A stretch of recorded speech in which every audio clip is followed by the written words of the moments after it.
데살로니가 전서를 본 뒤 후서 지난 시간에 2장 5절까지 봤고요. 데살로니가 후서 2장 6절부터 보도록 하겠습니다. 너희는 지금 그로하여금 그의 때에 나타나게 하여 막는 것이 있는 것을 아나니 불법의 비밀이 이미 활동하였으나 지금은 그것을 막는 자가 있어 그 중에서 옮겨질 때까지 하리라.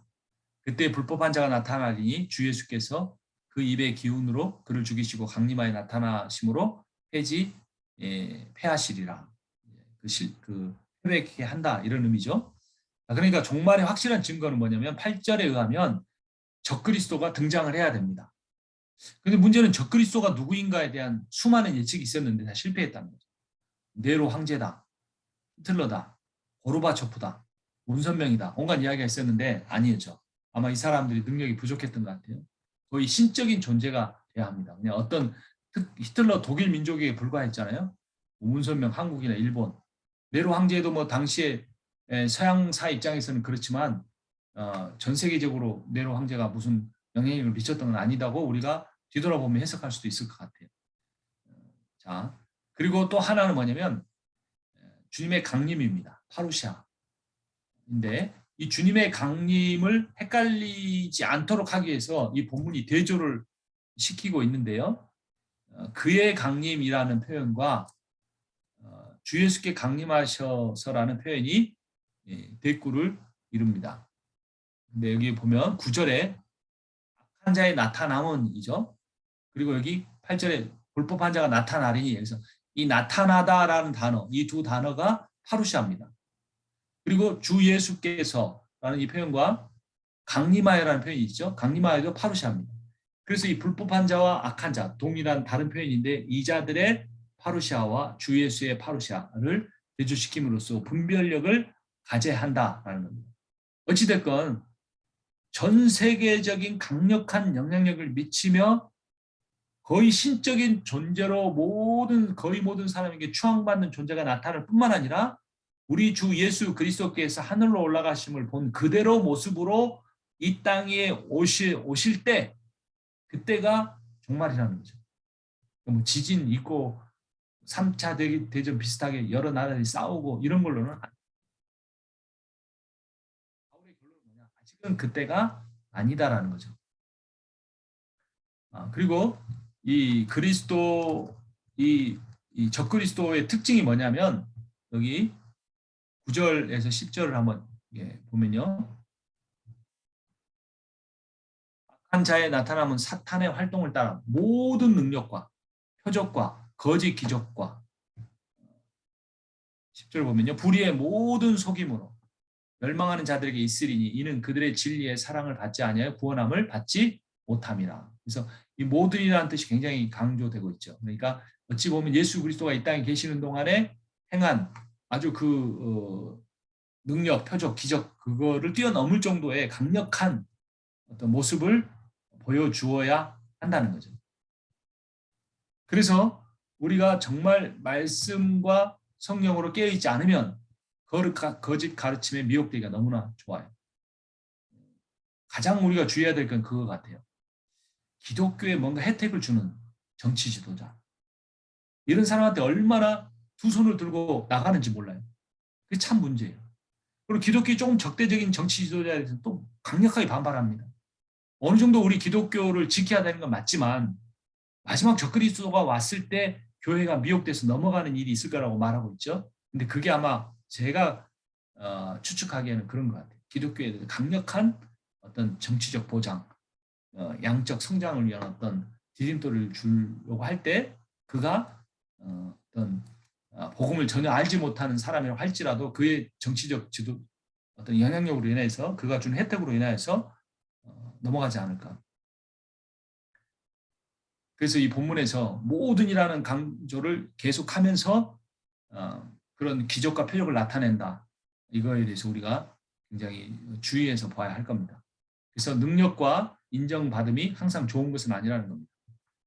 수만 명 목회를 한다고 해서 무슨 교단장, 총회장 정도가 아니라 연합 교단 무슨 직분을 받는다고 해서 항상 좋은 건 아닐 수 있다는 겁니다. 마태복음 7장 21절 이하에서 나더러 주님 주님 하는 사람이라고 해서 다 하늘나라에 들어가는 것이 아니다. 하늘에 계신 내 아버지의 뜻을 행하는 사람이라야 들어간다. 그날에 많은 사람이 나에게 말하기를 주님 주님 우리가 주님의 이름으로 예언을 하고 주님의 이름으로 귀신을 쫓아내고 또 주님의 이름으로 많은 기적을 행하지 않았습니까? 할 것이다. 그때 내가 그들에게 분명히 말할 것이다. 나는 너희를 도무지 알지 못한다. 불법을 행하는 자들아 내게서 물러가라. 아까 그 열 처녀가 10명의 들러리가 있었는데 여분의 그 기름을 준비하지 못한 5명의 들러리가 신랑에게 문을 열어달라고 할 때 신랑이 했던 말 내가 너희가 누군지 모른다. 모르는 거 아니죠. 동네 사람인데 왜 몰랐겠습니까? 너희가 나와 관계가 없다는 겁니다. 예수님이 우리 그 믿는 사람들 중에 특정한 사람들을 왜 모르겠습니까? 더군다나 예언을 했습니다. 말씀을 너무나 잘 증거하고 귀신을 쫓아냈어요. 그래서 뭐 사람들이 밀려드는 그런 교회였어요. 그리고 누구의 이름으로? 주님의 이름으로, 예수 그리스도의 이름으로, 붓다의 이름이 아니고 마호메트의 이름이 아니고 주님의 이름으로 많은 기적을 행한 사람들. 그리고 이 사람들이 뻔뻔한 사람들이 아니고 자기는 그게 진짜 주님의 일이라고 생각해서 한 겁니다. 주님의 이름이라고 해서 많은 기적을 행했습니다. 그러니까 본인들이 그 사람들이 어이가 없는 거예요. 그런데 주님 뭐라고 말합니까? 이거를 조금만 바꿔 생각해 보면 이 사람들이 억울할 게 없어요. 이 사람들이 와서 말하기를 주님, 제가 사랑하는 주님이십니다. 저는 이제까지 주님을 사모했습니다. 주님과 함께 살아왔습니다. 제가 완벽한 건 아니었지만 대단한 기적은 일으키지 못했지만 제가 뭐 대단한 목회는 하지 못했지만 제가 늘 주님을 바라보고 살았습니다. 저는 늘 능력이 부족하고 설교도 그렇게 잘한 편도 아니고 그렇게 교회를 성장시키지도 못했지만 그게 너무 힘들어서 주님 붙들고 살았습니다. 주님을 이제 직접 뵈지 못할 때도 사모하며 살았는데 이제 주님을 대하니 너무나 기쁩니다. 이렇게 말했으면 달랐을 텐데 그런 말 할 수 없는 거죠.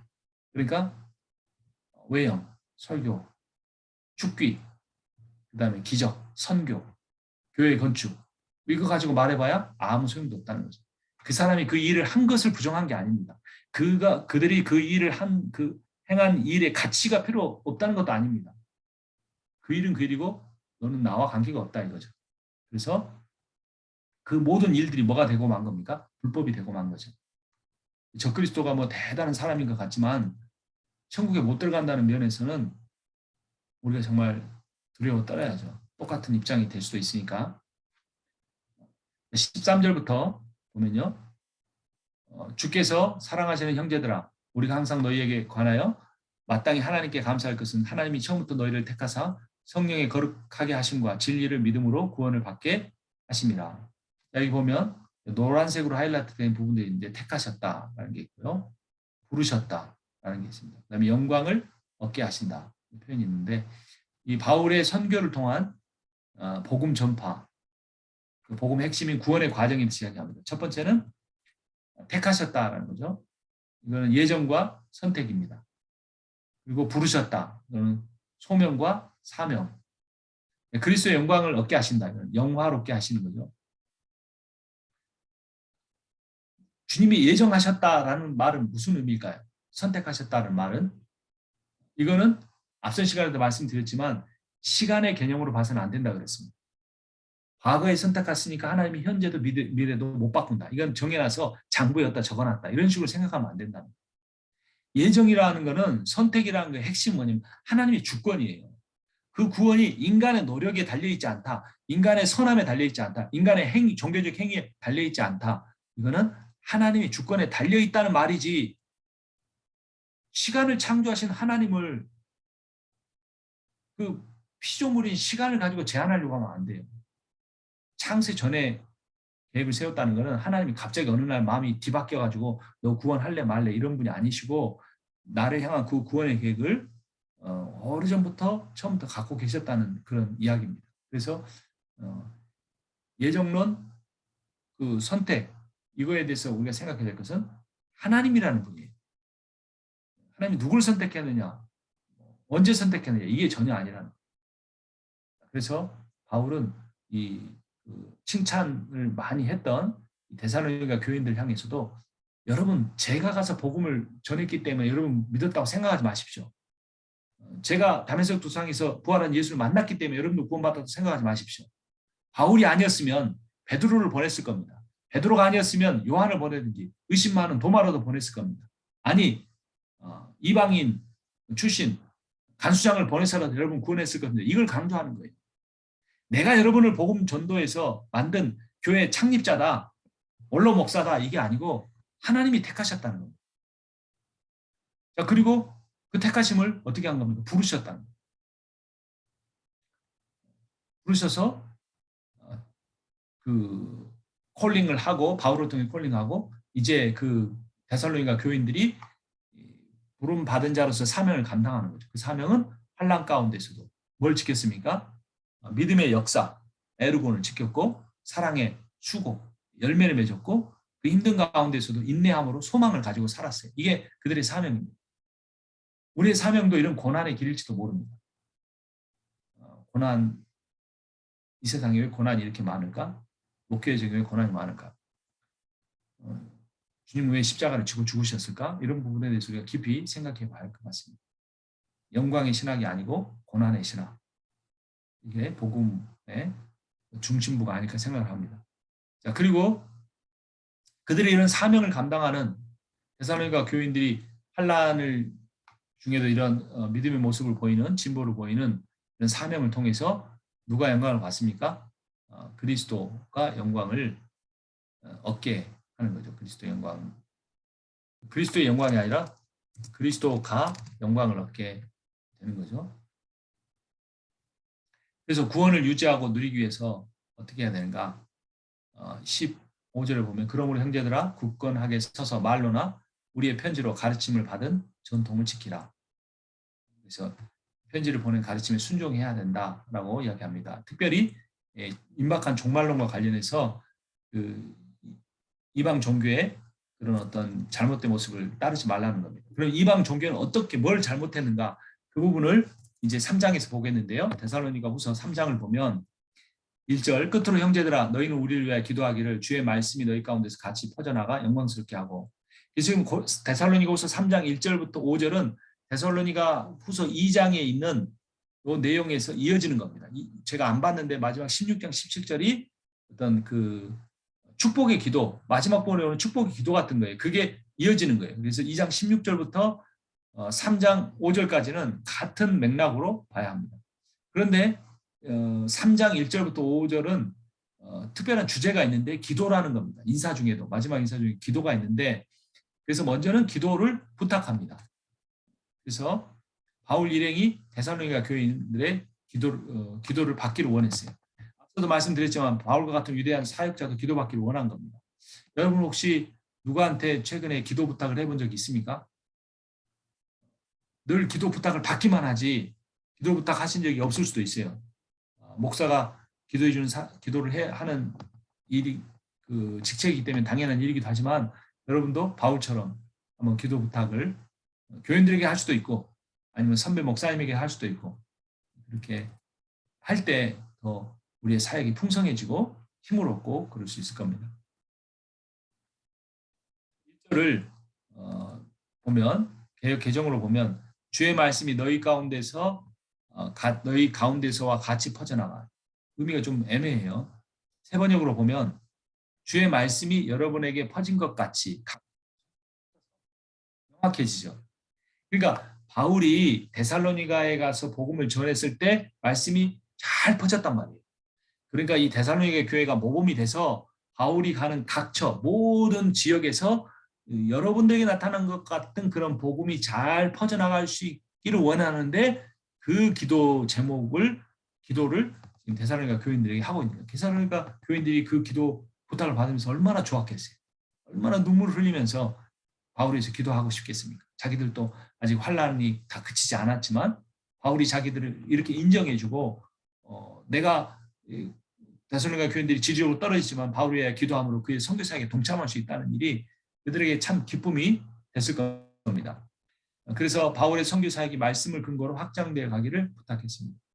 특히 이 편지를 쓰는 그 지역이 고린도 교회였는데요. 1년 반을 머물렀는데 데살로니가 잠깐 머문 데살로니가와 대조가 됐어요. 그래서 지금 이 고린도 교회에서 이런 변화가 안 일어나고 있는데 고린도 교회를 염두에 두고 또 앞으로 나갈 교회들을 염두에 두고 데살로니가 교회인들에게 기도 부탁을 드린 겁니다.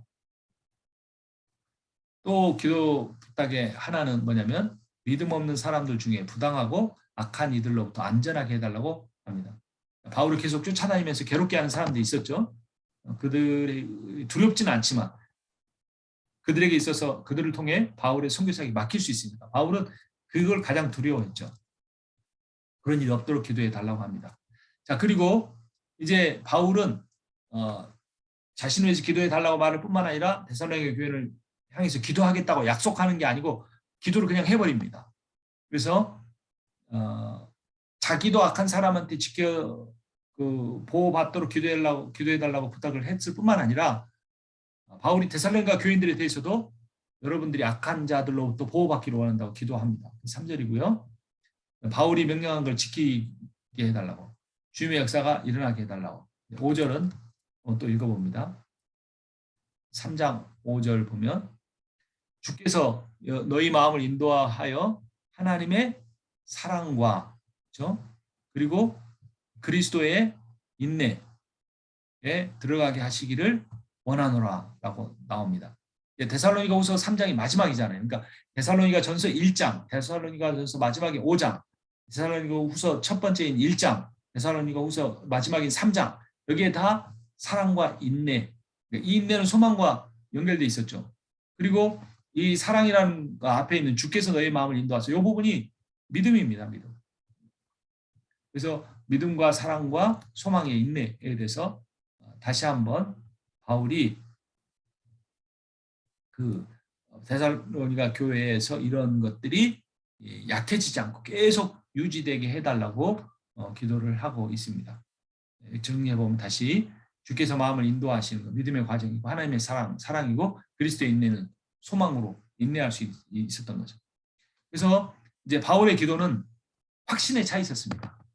이 바울이 하는 기도가 되게 해 주시옵소서 연약하게 하는 게 아니라 다시 한번 제가 3절로 한번 읽어볼까요? 주는 미쁘사 너희를 굳건하게 하시고 악한 자에게서 지키시리라 확신에 차서 바울이 기도하고 있어요. 지금 그런데 이 데살로니가 교인들의 상황은 어떠냐? 그 환란으로 인해 쓰러지기 직전이에요. 믿음은 있지만. 그런데 바울이 확신에 차서 이제 자기들을 위해서 기도해 달라고 하면서 그다음에 데살로니가 교인들을 위해서 기도할 때 확신에 차서 지키시리라 하고 단정적으로 미래를 단정적으로 기도하고 있습니다. 그래서 바울의 그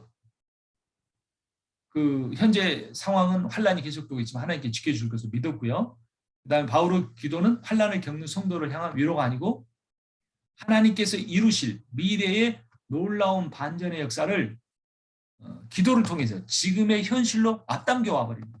이게 기도의 능력입니다.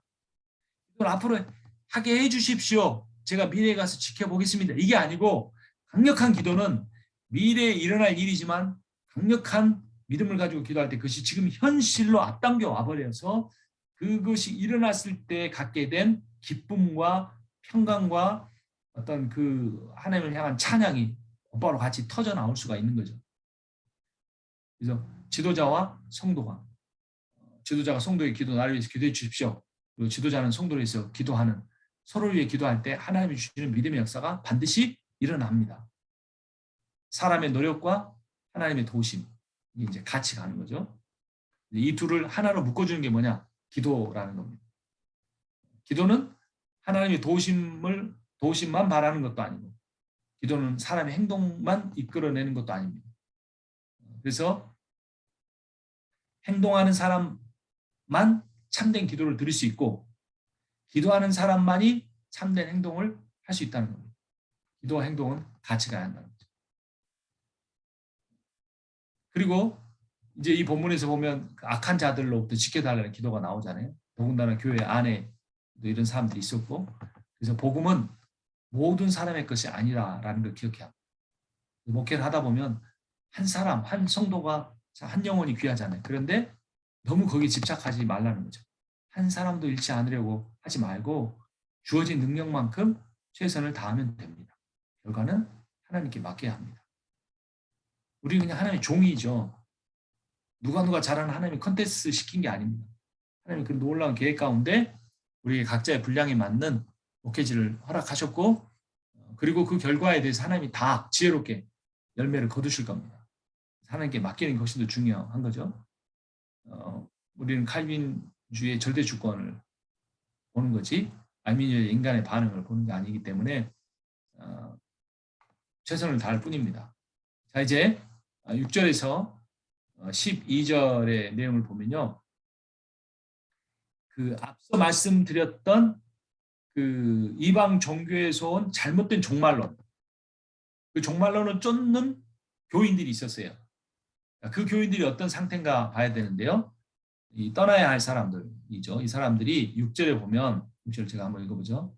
형제들아 우리 주 예수 그리스도의 이름으로 너희를 명하노니 게으르게 행하고 우리에게서 받은 전통대로 행하지 아니하는 모든 형제에게서 떠나라.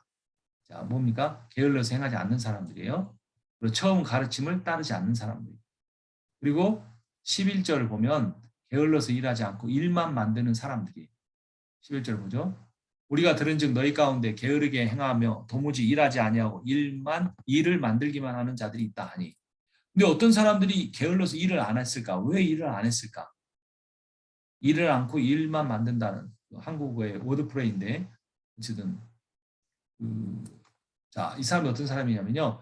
일하지 않고 경제적 이득을 얻으려는 엉터리 종교 교사입니다. 이거는 기독교만 아니라 당시에 로마 제국에 있는 여러 종교 교사들이 그랬어요. 그래서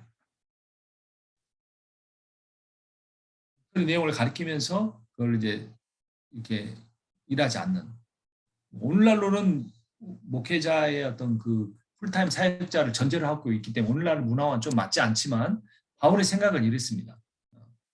그래서 이 사람들이 더군다나 또 한 부류는 시한부 종말론에 빠진 거예요. 그래서 생업을 포기하고 이 잘못된 종말론과 신비주의에 빠져들었습니다. 그래서 교회 이불 세간살이 다 팔고 이불 가지고 와서 교회에서 먹고 자고 하려는 그런 사람들.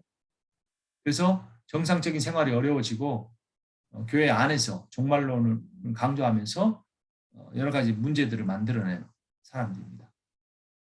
그럼 그리스도인은 세상과 구별되는 사람이지 분리되는 사람이 아닙니다. 신천지 같은 이단의 가장 큰 문제는 뭡니까? 분리죠. 믿으면 그 집합생활 해야 되잖아요. 거기서 못 나오잖아요. 근데 신천지의 장점이 있습니다. 그게 뭐냐면 세 가지인데요. 관심과 사랑과 공동체성이에요. 한 선배가 신천지라는 사실을 감추고 밥 사주고 영화 보여주고 막 그렇게 하다가 성경 공부 한번 가자 그러죠. 그러면 이런 선배가 어디 있어요? 정말 은인 같은 선배니 가자고 한번 가보는 거예요. 성경 공부를 막 가르치는데 교회 다니는 사람인데 한 번도 이런 식으로 성경을 배워본 적이 없어요. 너무 쉽게 가르치고 딱딱 맞추고 막. 왜냐면 그 사람들은 정형화되게 달달달 외웠으니까. 그러니까 이제 미안해서 몇 주 가다 보면 점점 거기에 빠져들고 인간관계 때문에 못 나오게 되는 거죠. 거기에 관심이 있어요. 이단에 사랑이 있어요. 이단에 공동체성이 있어요. 나중에 돈을 더 뜯어낼 수도 있겠지만 어쨌든 먹여주고 재워주고 다 하는 거예요. 성경 공부 시키고 같이 살고. 제 그 가장 좋은 추억이 옛날 대학생 때 수련회 갔었을 때예요. 주로 밥이 카레 미역국밖에 없지만 그 부흥 집회 참여하고 물놀이하고 성경 공부하고 그 추억이 너무 좋아요. 그래서 제가 어렸을 때 천국이 있다면 이런 곳이다 있겠다 뭐 이런 생각을 한 적도 있었어요. 그랬는데 신천지가 그런 생각을 주는 것 같아요. 요즘 고립돼 있잖아요. 청년들 취업 걱정하잖아요. 다 자기들 그 이해관계로 따지잖아요. 근데 신천지 가면 가족이 돼버린 가족. 반면에 교회는 어떻습니까? 개교회주의예요. 교회끼리 다 단절되어 있습니다. 완전히 단절되어 있다기보다는 형제 자매 이런 개념은 안 되잖아요. 그리고 또 그 지교회 안에서도 뭐가 있느냐? 개인주의예요. 얼굴 조금 규모가 되면 눈인사 정도만 하고 또는 더 큰 교회는 지나가다 마주쳐도 자기 교회인지 모르고 싸울 수 있어요. 그러니까 교회 안에서 외로워요. 누구 목사님이 좋다 해서 그 교회 가고 프로그램이 좋다 그래서 가고 그래도 청년부 가도 스펙 괜찮고 직장 잘 다니는 사람이나 목에 힘주고 다니지 뭐 이렇게 어중간하면은 별로 환영도 못 받는 것 같아요. 근데 신천지는 그렇게 안 해요. 진짜 한 영혼을 중요시 여기고 완전히 자기 편 만들어가지고 완전히 세뇌시킨 다음에 그 다음에 이제 뭔가를 받아내려고 하겠죠. 근데 우리는 그 과정도 없는 거예요. 앞에 있는 과정.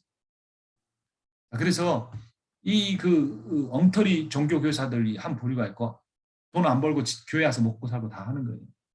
그리고 시한부 종말론으로 인해 가지고 교회 와서 또 먹고 살고 하는 사람들이 있었어요. 그래서 지금 바울이 이제 뭐라고 말하냐면 데살로니가전 4장 11절 12절 이미 한번 말했어요. 또 너희에게 명한 것 같이 조용히 또한 아무 궁핍함이 없게 하려 함이라. 그 두 부류의 사람들을 놓고 하는 말이었어요. 거짓 교사, 그다음에 시한부 종말론자 이 사람들에 대해서. 자, 그래서 어떻게 지금 살아라고 바울이 권면을 하는지 보면 우리를 본받으라라고 말합니다. 바울의 일행을. 어떻게 우리를 본받아야 할지를 너희가 스스로 아나니 우리가 너희의 가운데서 무질서하게 행하지 아니하며 누구에게서든지 음식을 값없이 먹지 않고 오직 수고와 예수 주야로 일함은 너희 아무에게도 폐를 끼치지 않으며 우리가 권리가 없는 것이 아니 오직 스스로 너에게 본을 보여 우리를 본받게 하려 함이니라. 우리가 너희와 함께 있을 때에도 너희에게 명하기를 누구든지 일하기 싫어하거든 먹지도 말게 하라. 유명한 말을 했죠. 근데 이 바울의 모범과 달리 데살로니가 교회는 이런 부류들이 있었어요. 11절 우리가 들은즉 너희 가운데 게으르게 행하여 도무지 일하지 아니하고 일을 만들기만 하는 자들이 있다 하니 일을 안 하고 이제 그 일을 문제를 만들어내는 거예요. 그래서 그 사람들한테 어떻게 권면합니까? 이런 자들에게 우리가 명하고 주 예수 그리스도 안에서 권하기를 조용히 일하여 자기 양식을 먹으라 하노라 이렇게 말합니다. 자, 그래서 그 사람들이 지금 이제 교회 와서 이불 싸고 와가지고 먹고 자고 하면서 비유예요. 남의 집인데 가정교회인데 그렇게 하지는 못했겠죠. 그냥 교회에서 그 얼쩡거리고 다닌 거예요. 자기 일상생활을 안 하면서. 종말을 어떻게 준비해야 되는가? 첫째, 일상을 충실하라. 가정을 지키기 위해서라도 마태복음 24장 40절 그때 두 사람이 밭에 있을 터이나 하나는 데려가고 하나는 버려둘 것이라. 주님이 오실 날이 언제인지 모르고 매일 가서 일하던 밭에서 어떤 사람은 그 주님에게 들림 받아서 먼저 부활한 자와 함께 주님을 영접하게 되고 한 사람은 버려진다 이 말이에요. 그 교회 예배당에서 그렇게 된 게 아니에요. 예배 시간에 된 거. 뭐 교회에서 24시간 일주일 내내 먹고 자고 하다가 그렇게 되는 게 아니에요. 그 장소에 있다고 해서 들림 받는 것도 아니에요. 밭에서 일하다가도 들림 받을 수 있어요. 그리고 또 하나 왜 일상에 충실해야 되는가? 그날이 언제인지 모르기 때문에 그래요. 우리가 읽었던 마태복음 24장 42절 그러므로 깨어있으라 너희는 너희 주님께서 어느 날에 오실지를 알지 못하기 때문이라. 일상에 충실해야 됩니다. 근데 바울이 이제 여기서 하나는 종말론의 이슈에서 또 하나 다른 이슈가 오게 되죠. 바울의 자비량 사역의 이슈가 됩니다. 우리도 그렇게 해야 되는가라는 질문을 받게 되는 거죠. 바울이 그렇게 한 이유는 뭐였냐면 복음을 전하는 동기 이게 오해받지 않기를 원했던 겁니다. 복음 전하는 동기 오해받지 않다. 그런데 예수님은 자비랑 사역 안 했어요. 예수님은 그 나사로 집에 가가지고 밥 얻어 잡수시고 또 이렇게 부유한 사람들이 다 이렇게 공개를 하고 또는 돌아가셔서 무덤까지도 자기 무덤도 아니고 다른 제자의 무덤에 이렇게 가셨잖아요. 자기 돈으로 한 게 아무것도 없습니다. 뭐 다 예수님이 하나님이니까 다 자기 거기는 하겠지만 어쨌든 예수님이 돈 버는 일을 안 하셨다는 거죠. 공생이 사역하기 전에 목수셨지만 공생이 사역하신 이후로는 돈 벌지 않으셨어요. 그런데 바울은 그렇게 했던 이유가 바울이 가지고 있는 태생적 한계 때문에 바울이 저 사람이 우리의 적이었다. 위장에서 들어온 거다.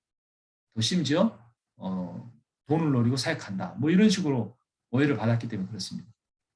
최근에는 미자립 교회나 개척교들이 많아졌죠. 그래서 이중직, 겸직에 대한 논의가 있습니다. 과거에는 한 20년 전만 해도 목사는 굶어 죽어도 목회만 해야 한다 이랬는데 요즘에는 상당히 많은 교회들이 미자립이 되고 힘들어지잖아요. 또 자본주의 사회가 되다 보니까 비용도 많이 듭니다. 옛날에는 사택 있고 성민만 갖다 주면 먹고 살았잖아요. 집 있고 쌀 있으면 먹고 살았는데 지금 사회는 그렇게 되지가 않아요. 자본주의 사회. 시대가 바뀌었어요. 근데 그런 그 비용이 많이 드는 사회에서 교회가 그걸 다 서포트할 수 없는 상황이 있고 그러면 교회가 세워질 수가 없잖아요. 그래서 이중직과 겸직에 대해서 우리가 심각하게 생각하고 신학적으로 정립할 수밖에 없는 거죠. 그래서 바울이 이렇게 강력하게 말했던 본문들을 다시 한번 살펴보고 오늘날도 이런 비슷한 상황이 있을 수 있어요. 왜냐하면 교회를 비난하잖아요. 돈 중심이다. 어떤 그 화려함 중심이다.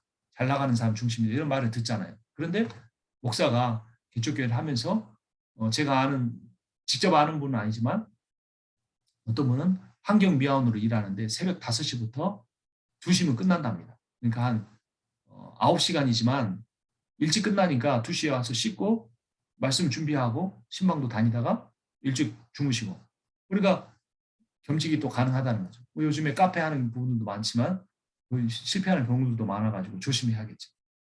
어쨌든 그 실천적인 방법도 중요하고 신학적인 정립도 중요한 것 같습니다.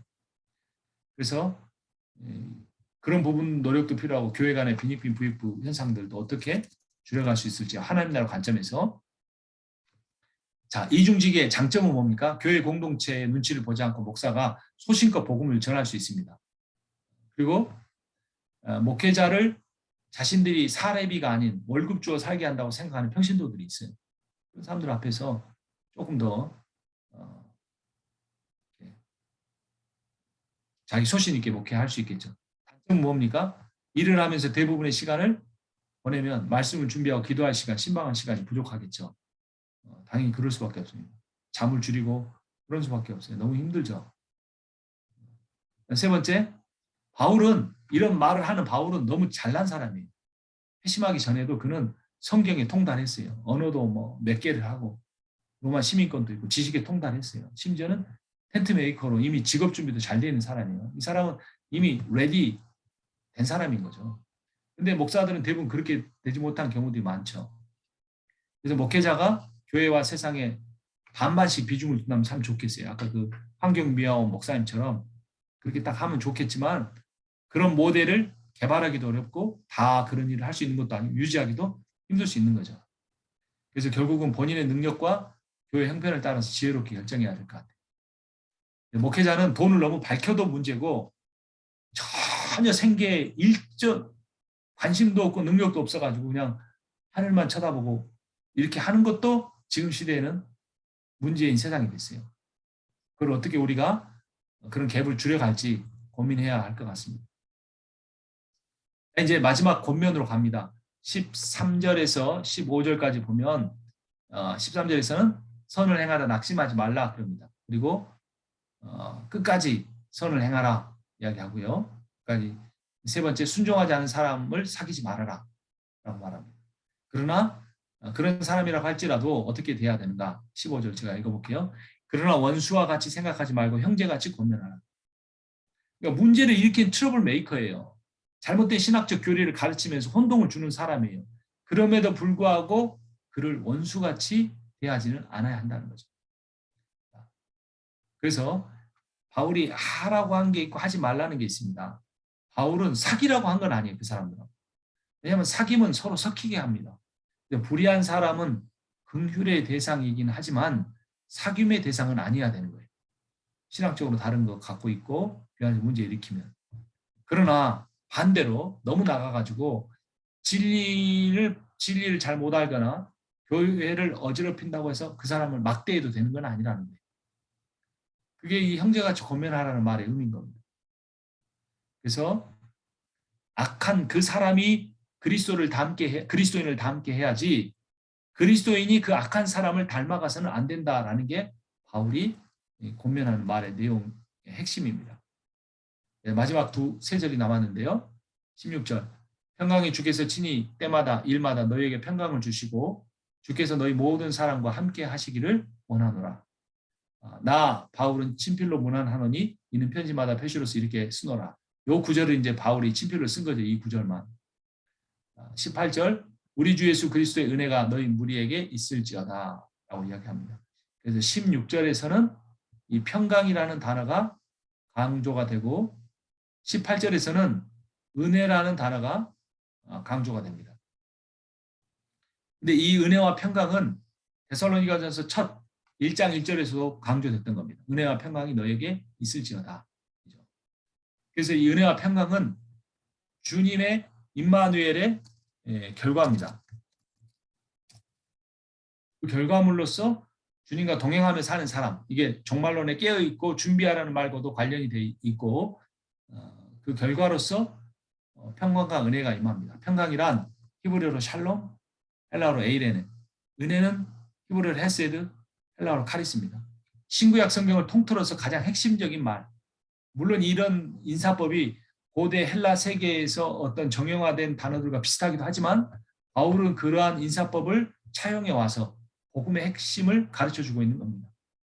샬롬, 평강이라는 것은 그냥 아무 갈등이 없는 상태를 말하는 게 아닙니다.